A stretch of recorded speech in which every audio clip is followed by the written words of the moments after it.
my journey of healing these rashes. And once I got to the other side of that, um, I decided to go a little bit deeper into coaching, into aromatherapy, into understanding what it was that helped my body heal. And so, yeah, so it started about 13 years ago.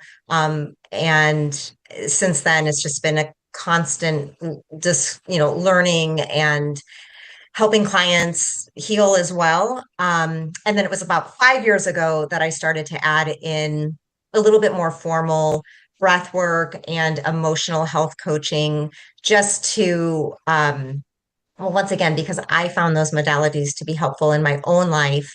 And so I wanted to turn around and help others use those tools to sort of unlock their own healing and make their own breakthroughs and transformation. That is amazing. Like that is truly like inspiring because a lot of the time when we decided to become a health coach, we have our own transformation first, and then we want to help people around us, right? So that is really the mission and like, the why we are in this work and why we do what we do. Well, Yeah. absolutely. And I would love to hear from you. I mean, really, what has led you, especially with your very scientific physical therapy education, which is truly extensive, and you're very technically skilled, what led you into deciding to add health coaching into what you do? Yeah, so I've been a physical therapist for 15 years now. And again, it is also a personal story, right? What led me into my pelvic health coaching was the birth of my daughter. I had my son is 12, my daughter is 6. You see that there's a gap in between the two. And during that time, I had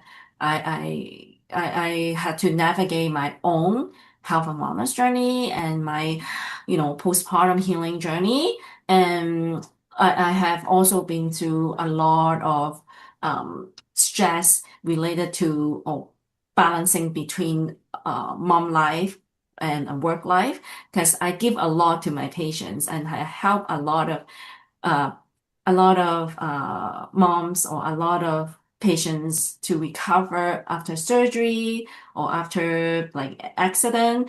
But I found that I was in a space that I have given all to other with nothing else left for me when I was wanting to have another child, but like struggling to have. Um, and that really led me into women's health, pelvic health, and at the same time, when I was trying to focus on my physical therapy, I suddenly found, okay, I'm expecting a daughter when I was not really expecting. And that was my personal story. And then after giving birth and I take the time to look after myself. And that experience really led me into, okay, wanting to reach out more to more people and more women who needed the help.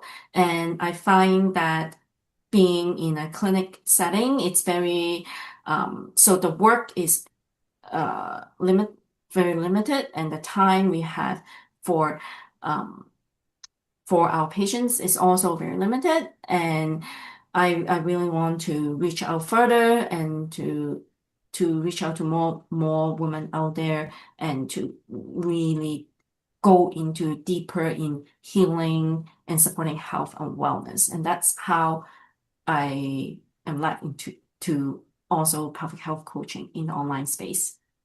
Oh, I love that. So it sounds like you, I mean, with this exciting addition to the family with your daughter, what a blessing.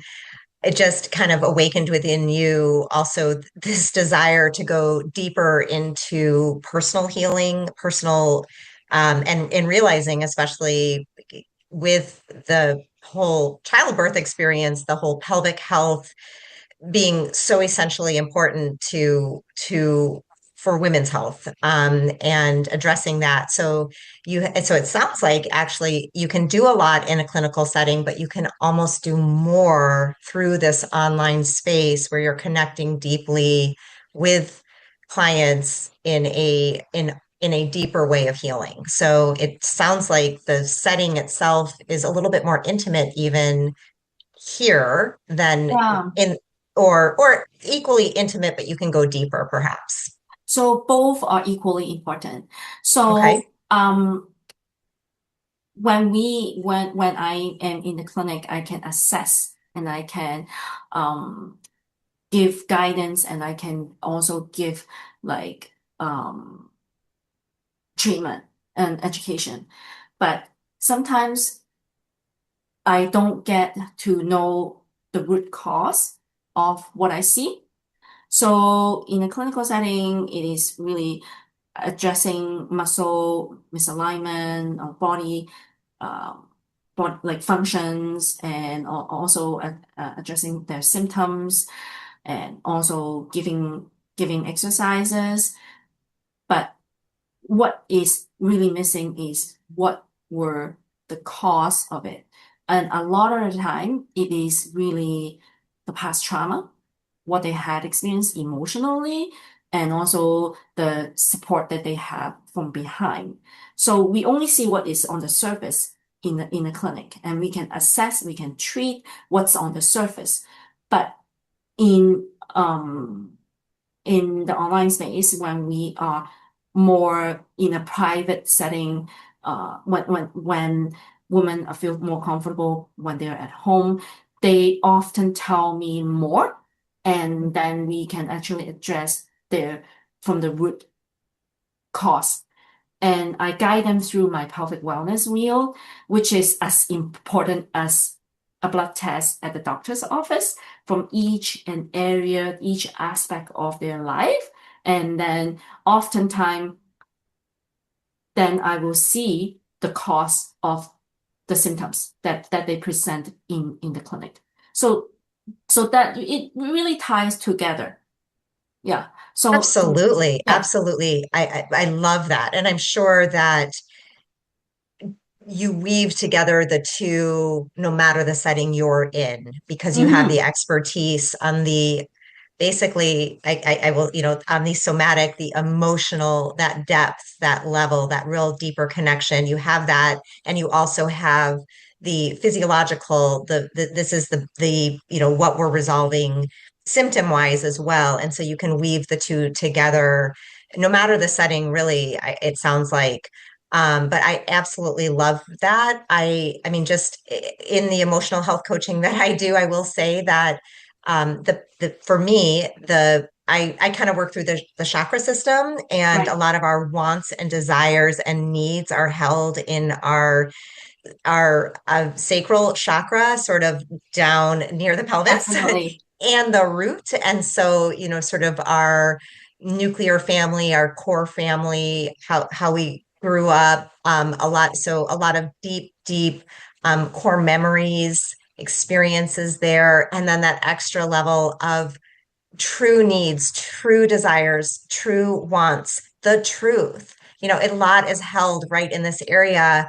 And so the pelvic health, like I just love what you do in the world to help women heal and speak what is going on so that that real deep healing can happen, both physiologically and emotionally. And that's really amazing that you're equipped professionally to do that for people.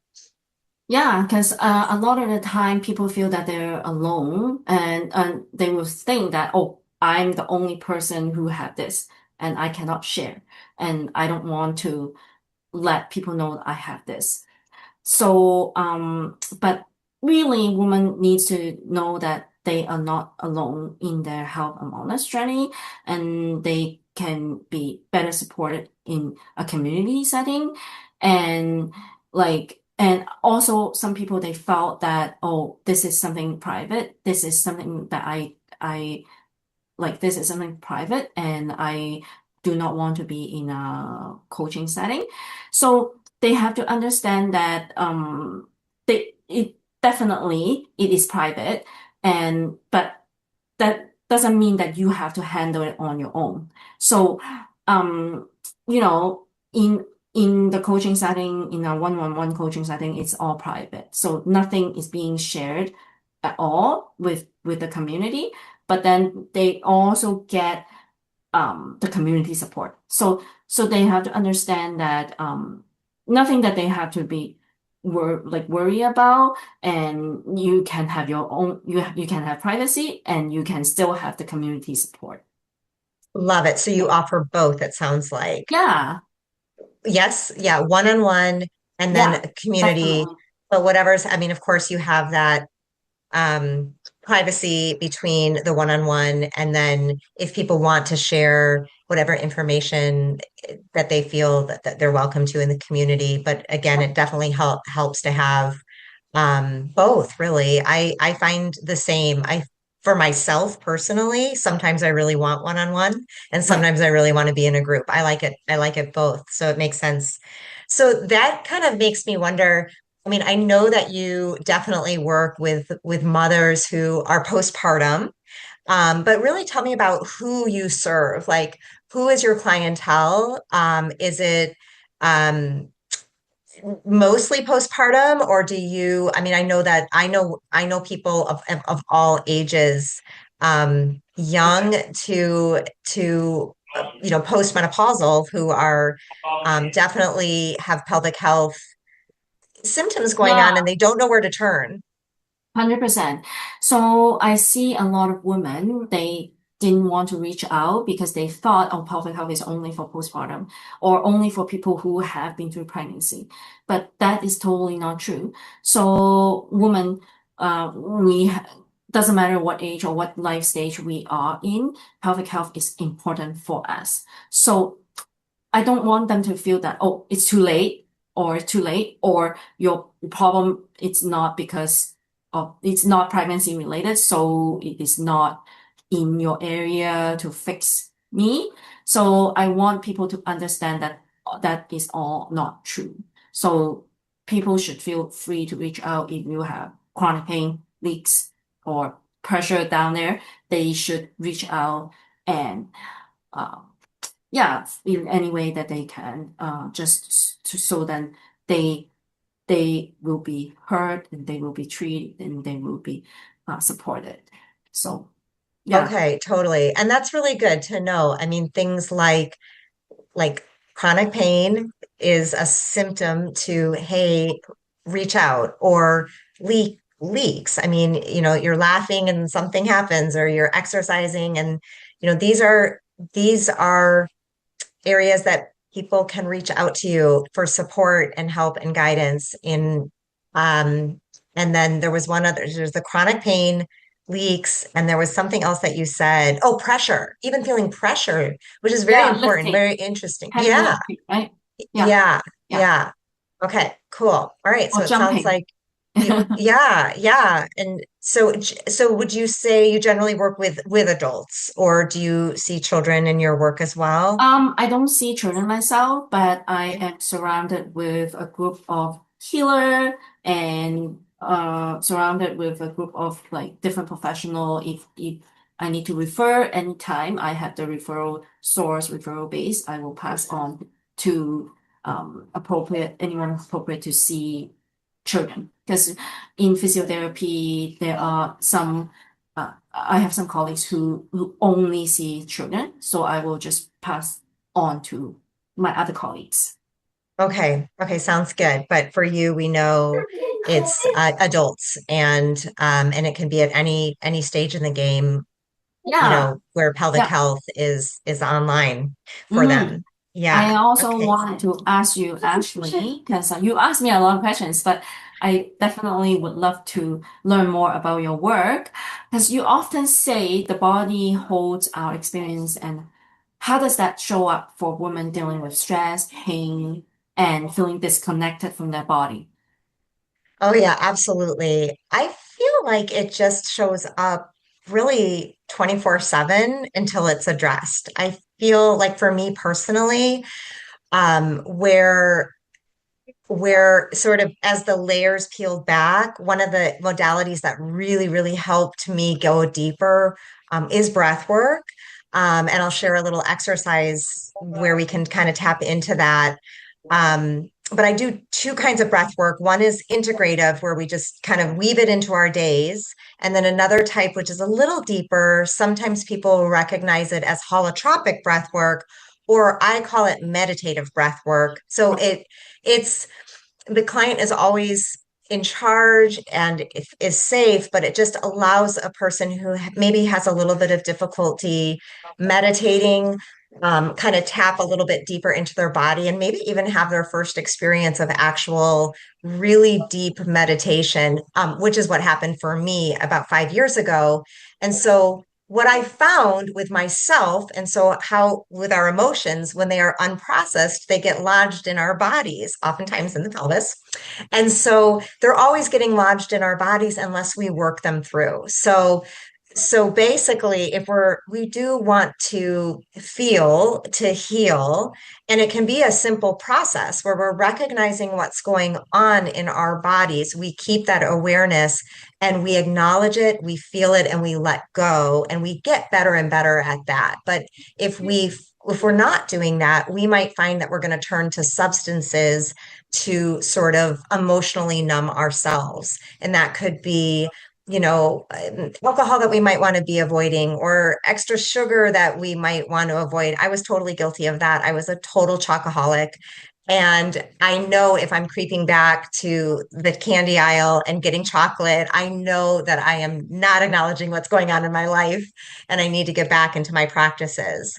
So I would just say that, yeah, if what we want to do is learn how to slow down, be in the present moment. These are all hard things to do when we lead very busy lives, but they are totally doable. And so, yeah, if we don't do these things, we might be running on autopilot, and our body is keeping the score. So the body knows what's going on every step of the way. And so we might as well start a journey really befriending, becoming best friends with our beautiful body, our vessel that's bringing us through life, and just really kind of recreating that relationship so that it's one of true self-respect. I like to use the word cherish. Like I like to cherish my body, honor, self-respect. I mean, we do these things for our loved ones. And so it's almost just like thinking about turning all that love towards yourself as well. 100%. So that's also exactly what I tell my patient as well. So sometimes we don't know the basics, what is missing. Okay. So breath work, how we breathe. So people don't think about how we breathe, but it is actually regulating or controlling everything that we do.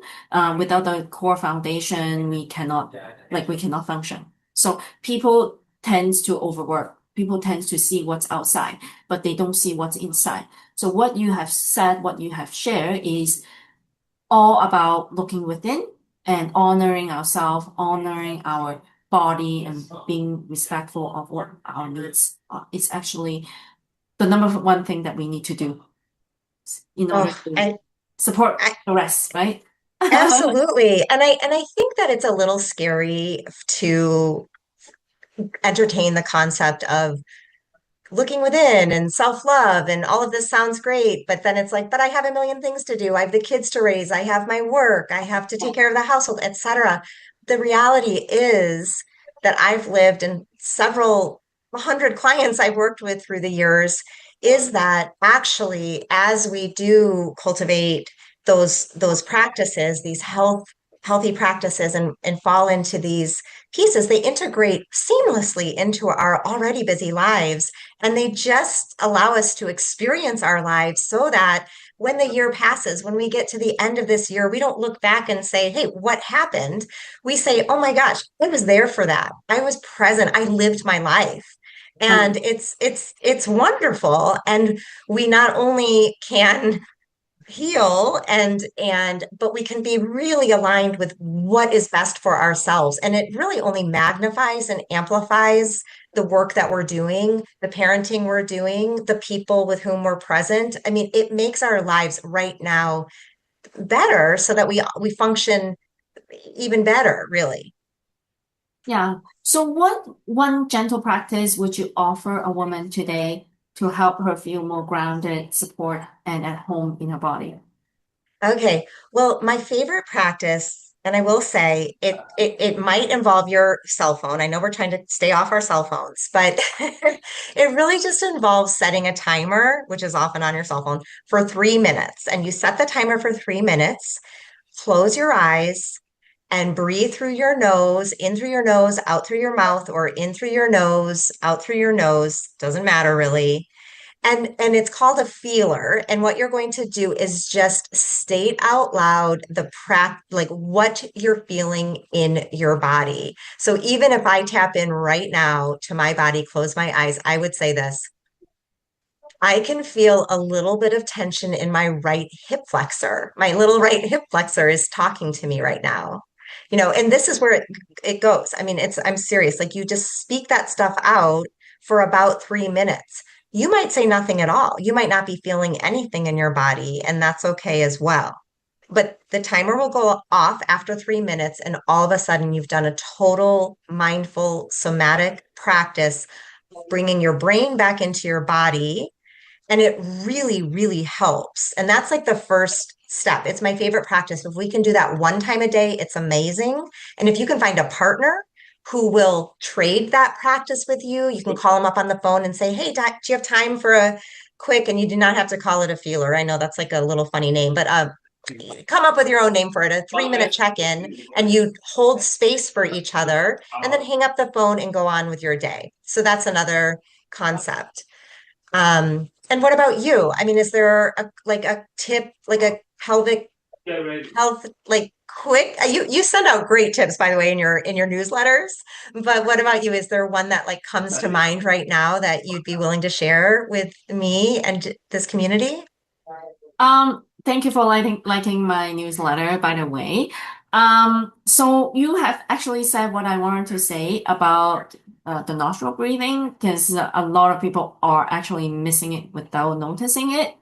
So my favorite exercise is my pelvic clock. So imagine you have a clock right at your pelvis area, and you want to move your pelvis clockwise. So starting with pointing to the 12 o'clock and then to the 3 o'clock, 6 o'clock, and 9 o'clock. So that will keep our pelvis light and mobile and happy. And it's very simple to do. So most people don't realize that, oh, so they thought pelvis is stuck and they cannot move it, but it is very important to keep it mobile and keep it moving and keep it liquid. Even though, okay, you think, oh, pelvis is supposed to be fixed because it's a foundation, it's our base of support, but we need that mobility, we need that fluidity in order to not injure ourselves, because without that, uh, very easily we could hurt ourselves, like with just a sudden move or with a sudden twist or picking up objects or doing like some lifting or even like picking up grocery. We Hmm. could have that pain if we don't maintain the mobility in our pelvis. So that's just Okay, a quick tip. I Yeah. love that. So that would be a daily practice, it sounds Yeah, like. anytime, anywhere, just circle your pelvis. Okay, okay, I love it. You will see, I will be doing it, everybody. Watch out, world. Okay, so it's great having you today, Ashley, and thank you for joining me in this Pelvic Wellness Corner, and thank you for allowing me to interview your work today. So, Oh, thank you so much. This has been such a pleasure and such a blast to connect with you. yeah, thank you. See you all. Bye bye. Bye.